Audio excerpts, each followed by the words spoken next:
नमस्कार, अपना उत्तराखंड देख रहे हैं आप सभी। मैं हूं आपके साथ जीनत सिद्दीकी। शुरुआत करते हैं खबरों की। विधानसभा के मानसून सत्र का आज तीसरा दिन है। सरकार अनुपूरक बजट पास कराएगी, साथ ही टेबल किए गए 6 विधेयकों पर भी चर्चा होनी है। आईएमए यूनिसन विश्वविद्यालय संशोधन विधेयक पर विपक्ष असहमति जता सकता है। मामले को विपक्ष प्रवर समिति को भेजने की मांग कर सकता है। भू कानून, देवस्थानम बोर्ड पर विपक्ष प्राइवेट बिल लाएगा। कांग्रेस सदन में बेरोजगारी के मुद्दे पर काम रोको प्रस्ताव भी लाएगी। तो देखिए, 6 बिल जो है वो टेबल किए गए। कुल मिलाकर, क्योंकि आगे सरकार को इलेक्शन में जाना है, सरकार की कोशिश है कि हर वो बिल लाया जाए जो जनता के लिए जरूरी हो, लोकप्रिय रहे, लेकिन विपक्ष जो है इस पर हंगामा भी करने के लिए तैयार है। सुनील नवप्रभात हमारे साथ जुड़े हुए हैं। सुनील, आज के दिन की अगर हम बात करें, माना जा रहा है कि हंगामेदार रहेगा आज भी। जरा बताइए, क्या महत्वपूर्ण सरकार बिल लाने वाली है और क्या स्थिति बन सकती है?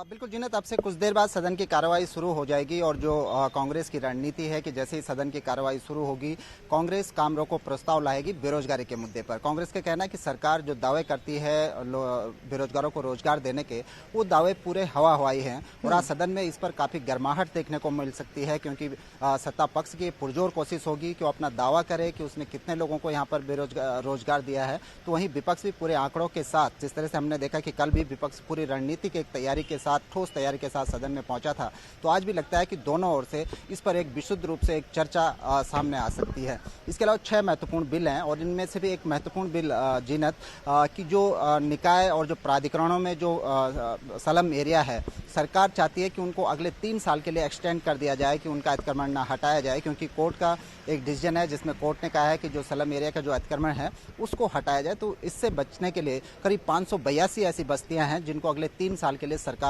बड़ी राहत दे सकती है। ये बिल कल टेबल किया गया, आज सरकार चर्चा के बीच इसको पास कर सकती है, लेकिन विपक्ष के पास एक जोरदार बहस इसमें हो सकती है। विपक्ष कह सकता है कि सरकार ने ये दूसरी बार ये एक्सटेंड कर रही है इसको, तो क्यों नहीं सरकार आज तक इन बस्तियों का नियमितीकरण कर पाई है। विपक्ष लगातार ये मांग करता रहा है कि जो स्लम एरिया है सरकार उसका नियमितीकरण करे, लेकिन आज तक नियमितीकरण नहीं हो पाया। इसके अलावा भू कानून जो लगातार उत्तराखंड में बहस का मुद्दा बना हुआ है, आम जनता ये मांग कर रही है कि जो हिमाचल की तर्ज पर ठोस भू कानून बनाया जाए, तो उस पर प्राइवेट बिल आएगा और देवस्थानम बोर्ड पर भी विपक्ष आज प्राइवेट बिल लाने वाला है। जी ठीक, कुल मिलाकर वो मुद्दे जो सरकार के लिए मुसीबत बन सकते थे, क्योंकि अभी तक जो आपने बताया उसमें यही बात समझ में आ रही है, और चुनावी साल है तो सरकार की कोशिश भी क्या रहेगी वो हम समझते हैं। बहुत शुक्रिया आपका सुनील तमाम जानकारियों के लिए। और यही परेशानी है कांग्रेस की। इससे पहले कल उत्तराखंड सरकार ने सदन में 5,720 करोड़ रुपए का सप्लीमेंट्री बजट पेश किया है। सीएम पुष्कर सिंह धामी ने बजट को सदन के पटल पर रखा। बजट में कोविड के लिए 600 करोड़ का प्रावधान किया गया, लोकल बॉडीज के लिए 293 करोड़ रुपए, सड़कों की मरम्मत के लिए 55 करोड़ रुपए, केंद्र पोषित प्रधानमंत्री ग्राम सड़क योजना के लिए 570 करोड़ रुपए, एनएचएम के लिए 449 करोड़ रुपए, समग्र शिक्षा के लिए 214 करोड़ 57 लाख रुपए का प्रावधान किया गया है। इनके अलावा हिल एरियाज की बात करें तो यहां पर होने वाले बस एक्सीडेंट परिपूर्ति के लिए 42 करोड़ रुपए, कैंपा योजना के लिए 150 करोड़ रुपए, केदारनाथ और बद्रीनाथ में प्रस्तावित कामों के लिए 15 करोड़ रुपए, निर्माणाधीन सरकारी कॉलेजेस और स्कूल निर्माण के लिए 10 करोड़ रुपए का प्रावधान किया गया है। महत्वपूर्ण है। अनुपूरक बजट में आगे आने वाली बहुत सारी विकास की योजनाएं हैं, बहुत सारे विभाग हैं जहां पर बहुत सारे अभी चूँकि धन आवंटन नहीं हो पाया है, वहां पर आवश्यकताएं हैं। उसके लिए जो कमी रह गई है उसको अनुपूरक बजट में पूरा किया जाएगा, उसके लिए बजट पेश कर दिया गया है। सीएम पुष्कर सिंह धामी ने शहीद मेजर दुर्गा मल्ला की पुण्यतिथि पर ट्वीट कर उन्हें श्रद्धांजलि दी है। उन्होंने कहा है कि भारतीय स्वाधीनता संग्राम में अपने प्राणों की आहुति देने वाले मां भारती के वीर सपूत शहीद मेजर दुर्गा मल्ल जी की पुण्यतिथि पर उन्हें विनम्र श्रद्धांजलि।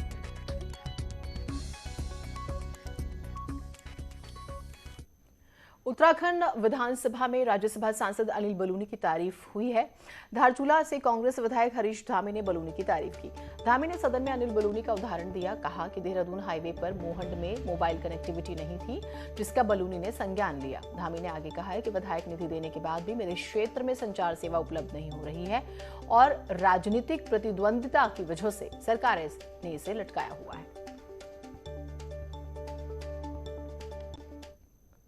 खबर देहरादून से है। पंजाब कांग्रेस में संकट जो है वो लगातार हम देख रहे हैं। नाराज कांग्रेस के जो मंत्री हैं वो देहरादून आ रहे हैं। हरीश रावत से वो मुलाकात करेंगे। पंजाब कांग्रेस के प्रभारी हैं हरीश रावत। नवजोत सिंह सिद्धू जो कैंप है उसके ये मंत्री बताए जा रहे हैं। पंजाब में आपको पता ही है कि कितनी खींचतान के बाद नवजोत सिंह सिद्धू को प्रदेश अध्यक्ष बनाया गया। दीपांकर हमारे साथ, हमारे सहयोगी जुड़े हुए हैं। दीपांकर, यूं तो हम उत्तराखंड का ही विवाद देखते हैं अब, क्योंकि प्रभारी हैं हरीश रावत पंजाब के, तो अब उसे भी सुलझाएंगे और इसका असर क्या हम देखें यहाँ पर नहीं पड़ेगा। कांग्रेस की स्थिति बेसिकली देखिए कितनी खराब है। हाँ बिल्कुल जीनत, उत्तराखंड की अगर बात करें तो अभी हरीश रावत के जो मतलब उन्हीं के खेमे के माने जाते हैं गणेश गोतियाल, उनको यहाँ पर प्रदेश अध्यक्ष बनाया गया। प्रीतम सिंह नेता विपक्ष बन गए और हरीश रावत को यहाँ के साथ साथ उनके बाद जो जिम्मेदारी है वो पंजाब के प्रदेश प्रभारी भी हैं। और पंजाब में जो नवजोत सिंह सिद्धू प्रदेश अध्यक्ष बने उसमें कहीं ना कहीं ये माना जाता है कि हरीश रावत की एक अहम भूमिका उसमें रही है। लेकिन अब इंचार्ज होने के नाते अब जिस तरीके की बगावत इस वक्त पंजाब में हो रही है और खासतौर पर सिद्धू खेमे के जो नेता है वो ये चाहते हैं कि कहीं ना कहीं उनके संगठन के नेता को या उनके साथ के नेता को यहाँ पर मुख्यमंत्री बनाया जाए और अमरिंदर सिंह को सत्ता से बाहर किया जाए। तो अब हरीश रावत से मिलने कुछ देर में पंजाब के नेता यहाँ पहुंचने वाले हैं, जिनमें 4 मंत्री 3 विधायक हैं। एक प्राइवेट होटल में ये मीटिंग होनी है। मैं इस वक्त हरीश रावत के घर पर मौजूद हूं। उनको एक उपवास भी करना था, लेकिन उपवास का कार्यक्रम भी फिलहाल यहाँ पर टाला गया है जीनत। और अब हरीश रावत किस तरीके से पंजाब की कलह को थामेंगे, क्योंकि चाहे पंजाब कांग्रेस हो, चाहे उत्तराखंड कांग्रेस हो, चाहे राजस्थान हो, मध्य प्रदेश हो, तमाम जगह पर हमने देखा कि कांग्रेस के नेताओं के बीच विवाद रहा है। और हरीश रावत इस विवाद को बहुत अच्छे तरीके से जानते हैं, क्योंकि 2016 में जिस तरीके से सत्ता गई तब भी हरीश रावत ने इस तरह की स्थिति को देखा। अभी जब यहां पर अध्यक्ष बदले गए तब भी इस तरह की स्थिति यहां देखने को मिली। तो कांग्रेस के बीच जो फ्रैक्शंस हैं और 73 साल के हरीश रावत हैं, ऐसे में वो बतौर प्रभारी अपने अनुभव के साथ क्या पंजाब कांग्रेस के मसले को सुलझा पाएंगे, किस तरीके से अमरिंदर सिंह को साधेंगे या सिद्धू को साध पाएंगे। और अगर जो बात अब नवजोत सिंह सिद्धू के जो समर्थक यहां पर मंत्री और विधायक पहुंच रहे हैं वो क्या हरीश रावत से कहते हैं और फिर हरीश रावत हाईकमान को क्या रिपोर्ट करते हैं। तो कुल मिला के हरीश रावत एक तरफ जहां उत्तराखंड में अपनी सियासत जमाने की कोशिश कर रहे हैं, अपने आप के लिए 2022 का चैलेंज कांग्रेस के लिए है, वहीं हरीश रावत को पंजाब जहां इलेक्शन है वहां का चैलेंज भी देखना पड़ रहा है। जीनत, ठीक, बहुत शुक्रिया आपका तमाम जानकारियों के लिए। और इस तरह से जो है कांग्रेस की आप स्थिति समझिए। पंजाब में आपको चुनाव में जाना है थोड़े दिनों बाद और उसके बाद आप इस तरह से लड़ रहे हैं। आगे बढ़ते हैं, देहरादून की बात करते हैं। हत्या का जो आरोपी था वो गिरफ्तार हुआ है, जो ये 13 साल से फरार चल रहा था। एसटीएफ ने इसे गिरफ्तार किया। इसका नाम महेंद्र है, जो ये पानीपत से गिरफ्तार हुआ है। पुलिस को इसकी लंबे समय से तलाश थी। तो 13 साल से फरार आरोपी पानीपत से गिरफ्तार हुआ है। अब उत्तराखंड और पानीपत में बहुत लंबा फासला नहीं है, बहुत दूरी नहीं है, लेकिन 13 साल लग गए। सत्येंद्र बर्तवाल हमारे सहयोगी जुड़े हुए हैं। सत्येंद्र, हत्या का आरोपी है, इसे पकड़ने में 13 साल लगेंगे। बिल्कुल जीनत, क्योंकि लंबे समय से ये आरोपी फरार था। 2008 में ये देहरादून से हत्या करके भागा था, तब से ये लगातार फरार चल रहा था। सवाल ये कि ये नहीं है कि 13 साल बाद पकड़ा गया, सवाल ये है कि पुलिस अभी तक कहाँ चुप थी, क्योंकि एक अभियान अभी चलाया गया है और जब अभियान चलता है तब पुलिस थोड़ा हरकत में आती है। 1 महीने का अभियान है जिसमें जो वांछित है, इनामी जो अपराधी हैं, इनको पकड़ने के लिए डीजीपी ने 1 महीने का जो अभियान चलाया, उसके तहत अब कार्रवाई दिख रही है। लेकिन लंबे समय बाद ये आरोपी पकड़ा गया है वो भी एसटीएफ ने इसे पकड़ा है। जी ठीक, बहुत शुक्रिया आपका तमाम जानकारियों के लिए। एसटीएफ ने इसे पकड़ा है। 10,000 का इस पर इनाम भी था, देखिए 2008 में, और तब से ये फरार चल रहा था। मौसम की बात कर लेते हैं। राजधानी देहरादून में देर रात तेज बारिश से पूरा शहर पानी से लबालब हो चुका है। दून के प्रसिद्ध आईटी पार्क में पानी भर जाने से लोग घंटों फंसे रहे, साथ ही सड़कों पर सैलाब आ गया। भारी बारिश से खाबड़वाला में सड़क पर मलबा आ जाने से काफी नुकसान हो गया है। मलबा लोगों के घरों में घुस गया है। वहीं विजयनगर और पथरिया इलाके में भी बारिश का पानी और मलबा घरों में घुस गया है। इलाके की सड़कें भी टूट गई हैं। मौसम विज्ञान केंद्र ने प्रदेश के 7 जिलों में ऑरेंज अलर्ट घोषित कर दिया है। देहरादून, पौड़ी, नैनीताल, चंपावत, बागेश्वर, पिथौरागढ़ और उधम सिंह नगर में तेज बारिश हो सकती है।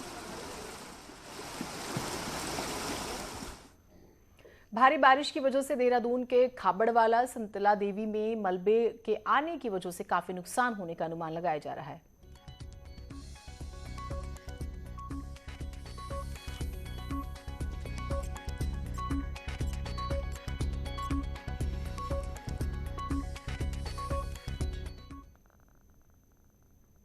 और तेज बारिश की वजह से जनजीवन अस्त व्यस्त हो चुका है। कई जगहों पर तेज बारिश से राजधानी का पथरिया पुल धंस गया और वहां पर एक बड़ा गड्ढा भी हो गया, जो आपने देखा।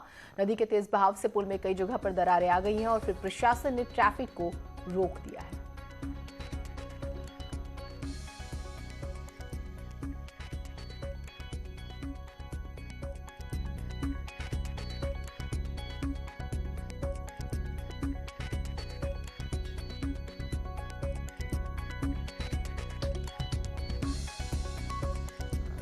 तेज बारिश के बाद जगह जगह पर नुकसान की खबर है। पथरिया पीर इलाके में इस वक्त हम मौजूद हैं, जहां पर आप ये देखिए पुल किस तरीके से यहां पर टूट गया है और इस रोड को यहां पर बंद कर दिया गया है।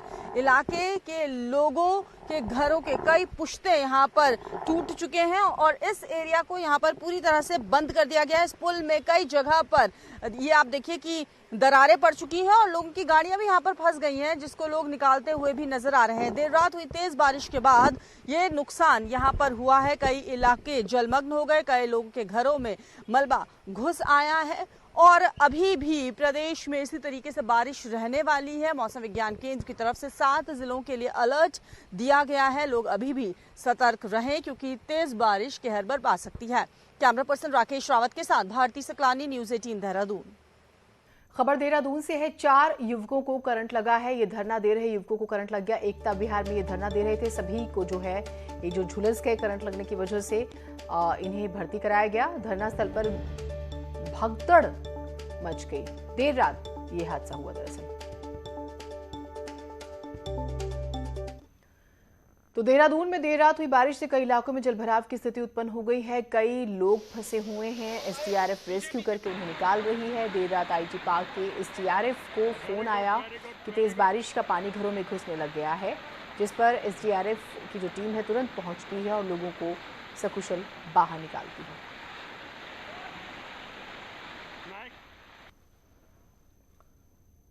कांग्रेस के प्रदेश अध्यक्ष गणेश गोदियाल अल्मोड़ा जिले के दौरे पर हैं। कांग्रेस कार्यकर्ताओं ने गोदियाल का स्वागत किया है। गोदियाल सालम के धामदेव में शहीदों को श्रद्धांजलि देंगे। कार्यक्रम में पूर्व सीएम हरीश रावत समेत सैकड़ों लोग शामिल होंगे। मीडिया से बात करते हुए गोदियाल ने कहा है कि प्रदेश की जनता ने मन बना लिया है कि 2022 में राज्य में कांग्रेस की सरकार बनानी है। ये जो कांग्रेस का कार्यकर्ता जमीनी स्तर पर जो संघर्ष कर रहा है, मैंने रात को 11:30 बजे तक 12 बजे तक लोगों को इंतज़ार करते देखा, ये संघर्ष करते देखा। ये संघर्ष निश्चित रूप में रंग लाएगा और हमारे इस क्षेत्र की महान जनता, हमारे पूरे उत्तराखंड की महान जनता 2022 में वापस कांग्रेस को इस राज्य में सत्ता में स्थापित करेगी। देहरादून में साइबर ठगों ने विदेशी नस्ल के गोल्डन रिट्रीवर कुत्ते को खरीदने के नाम पर महिला से 66 लाख रुपए की ठगी कर ली। पीड़ित महिला ने साइबर पुलिस से शिकायत की, जिसके बाद पुलिस ने जाल बिछाकर आरोपी बॉबी इब्राहिम को बेंगलुरु से गिरफ्तार किया। आरोपी कैमरून को जो है ये कैमरून का रहने वाला है और महिला से कुत्ता बेचने के नाम पर अलग अलग तरीके से 66 लाख रुपए लिए। महिला ने जून महीने में 40 ट्रांजैक्शंस करके 13 खातों में रकम भेजी थी और एसटीएफ की पूछताछ में ऑनलाइन वेबसाइट भी फर्जी निकली। अब आरोपियों के साथी की तलाश भी पुलिस कर रही है। तो ये कैमरून का रहने वाला जो है, इसके पास से जो है जो उस घटना में चला हुआ सिम कार्ड वो भी बरामद हुआ है। उस घटना में प्रयोग तो लैपटॉप बरामद हुआ है, पूरा डाटा बरामद हुआ है और इसके खाते में जो वो जो रकम गई थी, जो फर्जी इसने बनाए थे, वो भी हमको प्राप्त हुए। उसमें से 13 लाख अभी फिलहाल सीज कर दिए। कोटद्वार क्षेत्र के जशोधरपुर चौकी में पुलिस द्वारा क्षेत्रीय पार्षद से अभद्रता से गुस्साए पार्षदों ने पुलिस के खिलाफ प्रदर्शन शुरू कर दिया है। पार्षदों का आरोप है कि पुलिस द्वारा उदयरामपुर क्षेत्र के पार्षद के साथ मारपीट की गई, साथ ही गाड़ी गलौज कर चौकी से बाहर निकाल दिया गया। पार्षद विवेक शाह का कहना है कि क्षेत्र में अवैध शराब बिक्री के मामले में वो पुलिस चौकी गए थे, लेकिन पुलिस कर्मियों ने उनके ही साथ अभद्रता की। मामले में पुलिस कह रही है कि दोषी सिपाहियों के खिलाफ कार्रवाई की जाएगी। पूरे मामले की जाँच की जा रही है।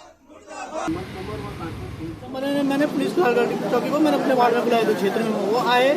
मैंने ये बोला कि सर ये दारू मतलब यहाँ वार्ड में शराब तो बढ़ रही है, इसको आप बंद करा। फिर उन्होंने चौकी बुला दिया। 15 मिनट बाद कॉल किया कि आप चौकी आओ।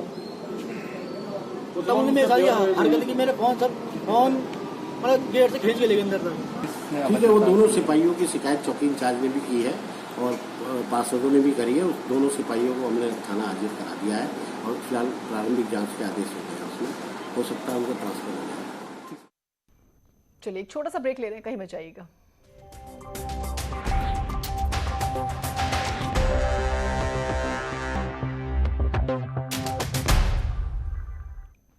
शांत और सुकून से भरे शहर नैनीताल में अपराध और अपराधी तेजी से पैर पसार रहे हैं, जिससे पुलिस की कार्यशैली पर सवाल उठने लगे हैं।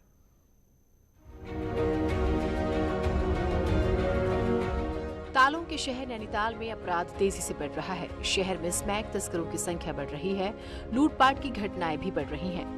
हालात इस कदर खराब हो चुके हैं कि दुस्साहसी चोरों ने आईजी आवास के पास ही वारदात कर पुलिस को चुनौती दे डाली। पिछले दिनों आईजी दफ्तर के पास ही होटल में हत्या की वारदात से पुलिस पर सवाल उठने लगे। बढ़ते अपराधों पर शहरवासी भी परेशान हैं। यहाँ के स्थानीय नागरिक हैं और यहाँ जो चोरी की घटनाएं, स्मैक की तस्करियाँ और हत्याएं हो रही हैं, वो बहुत अच्छा संकेत नैनीताल पर्यटक नगरी के लिए नहीं है और इसका संदेश देश विदेश में अच्छा नहीं जाता है, जिसके लिए पुलिस को बहुत सख्त होना पड़ेगा। और हमें इस बात की बहुत चिंता भी है कि गश्तें बहुत कम हो रही हैं, बढ़ानी पड़ेंगी पुलिस को। पुलिस की लापरवाही से अपराधी बेखौफ होते जा रहे हैं और शहर में चल रहे अवैध होटलों में छिपने का अड्डा बना रहे हैं। हालांकि पुलिस अब अभियान चलाने का दावा कर रही है। अभी टूरिज्म विभाग, पुलिस और प्रशासन मिलकर इसके ऊपर एक अभियान चलाएंगे और जो भी ये बिना नॉर्म्स के घूम रहे हैं या बिना नॉर्म्स के या बिना रजिस्ट्रेशन के जो यहाँ पर है, उसके खिलाफ कार्रवाई करेंगे। फिलहाल पुलिस के दावों और लोगों की चिंताओं के बीच सबसे बड़ा सवाल ये है कि क्या सरोवर नगरी अपराध मुक्त हो पाएगी, जिससे लोग और पर्यटक खुद को सुरक्षित महसूस कर सके। नैनीताल से वीरेंद्र बिष्ट के साथ bureau report, news 18 network. Champawat के इसवाला के पास हाईवे 3 दिन से बंद है। बीते सोमवार को भारी मलबा आने की वजह से हाईवे बंद हुआ था। हाईवे बंद होने से चंपावत के साथ साथ पिथौरागढ़ जाने वाले यात्रियों को भी दिक्कतों का सामना करना पड़ रहा है। खटीमा टैक्सी स्टैंड पर यात्री रोज चंपावत पिथौरागढ़ जाने के लिए आ रहे हैं, लेकिन सड़क न खुलने की वजह से घर वापस लौट रहे हैं। टैक्सी चालकों का भी कहना है कि लगातार सड़क बंद होने से उनकी इनकम पर असर पड़ रहा है।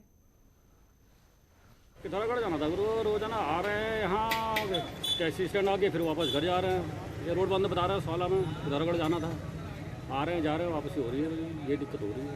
आज 3 दिन हो गए हैं, टैक्सी खड़ी हमारी, पहिए जाम पड़े हैं, कहीं जाना नहीं। सोला में पूरी रोड बंद है, बता रहे हैं रोड बंद है। अब देखो कब खुलती है। आजकल घर रहे हैं, रोज गाड़ी घर रोज ला रहे हैं, घर ले आ रहे हैं, ला रहे हैं, घर ले आ रहे हैं, क्या करें। पैसेंजर भी परेशान है, हम भी परेशान हैं। पहले लॉकडाउन से परेशान थे, अब रोड से परेशान है। रुड़की सिविल अस्पताल में डेंगू को लेकर तैयारियां शुरू हो चुकी हैं। अस्पताल में अलग से वार्ड बना दिया गया है, साथ ही ब्लड कंपोनेंट प्लांट भी शुरू कर दिए गए हैं, जिससे मरीजों को परेशानी न हो। सीएमएस के मुताबिक लोगों को जागरूक करने का भी काम किया जा रहा है, साथ ही सभी तैयारियां पूरी कर ली गई हैं।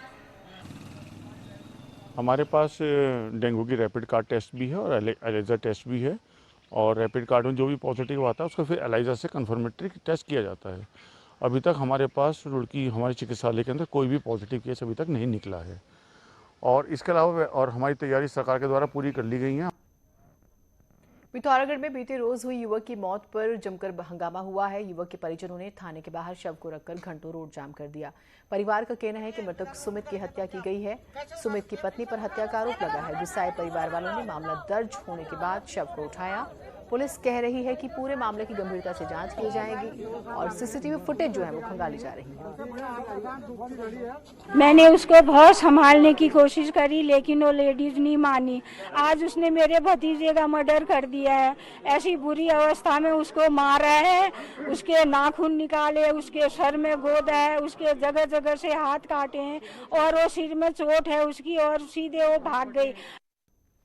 नैनीताल की नैनी झील का जलस्तर रिकॉर्ड स्तर पर पहुंच गया है। झील पूरी तरह से लबालब होने से अपनी पुरानी रंगत में लौट आई है। हालांकि झील में खतरे को देखते हुए 1 इंच पानी बलिया नाले में छोड़ा गया था, और झील में पानी भरने के बाद अब सिंचाई विभाग के सामने चुनौती ये है कि ये जो वाटर लेवल है इसे मेंटेन किया जाए।